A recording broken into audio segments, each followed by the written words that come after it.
5 August পরবর্তী অন্তর্বর্তীকালীন সরকারের 1.5 বছর শ্বাসরুদ্ধকর সময় পার করেছেন বলে মন্তব্য করেছেন রাষ্ট্রপতি মোহাম্মদ শাহাবুদ্দিন। রাষ্ট্রপতি বলেছেন, নতুন নির্বাচিত সরকারের অবস্থানই নির্ধারণ করবে তিনি রাষ্ট্রপতি হিসেবে দায়িত্বে বহাল থাকছেন কিনা। 24 ফেব্রুয়ারি এক গণমাধ্যমের সঙ্গে সাক্ষাৎকারে উঠে আসে রাষ্ট্রপতির এসব মন্তব্য। গত 12 ফেব্রুয়ারি ত্রয়োদশ জাতীয় সংসদ নির্বাচনের পর সরকার গঠন করেছে বাংলাদেশ জাতীয়তাবাদী দল বিএনপি। এরপর থেকেই রাজনৈতিক অঙ্গনে রাষ্ট্রপতি পদে পরিবর্তনের সম্ভাবনা নিয়ে আলোচনা শুরু হয়। এই প্রেক্ষাপটে নিজের সাংবিধানিক অবস্থান স্পষ্ট করেছেন মোহাম্মদ শাহাবুদ্দিন।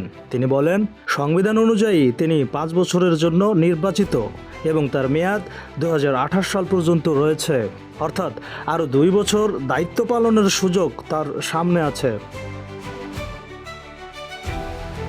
তবে একই সঙ্গে তিনি জানান, যদি নির্বাচিত সরকার মনে করে তার সরে যাওয়া উচিত, তাহলে তিনি সম্মানজনকভাবে পদত্যাগ করতে প্রস্তুত। তারা চাইলে আমি থাকব, না চাইলে নিজেই সরে যাব, এভাবেই নিজের অবস্থান তুলে ধরেন রাষ্ট্রপতি। গত 18 মাসে বিভিন্ন ঘটনায় মানসিক চাপ ও অপমানের শিকার হয়েছেন বলেও দাবি করেন তিনি।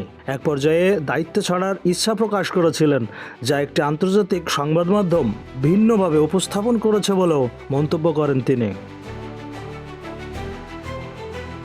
আইনগতভাবে মেয়াদ অব্যাহত থাকলেও রাজনৈতিক বাস্তবতায় চূড়ান্ত সিদ্ধান্ত নির্বাচিত সরকারের উপরই নির্ভর করবে বলে জানিয়েছেন রাষ্ট্রপতি।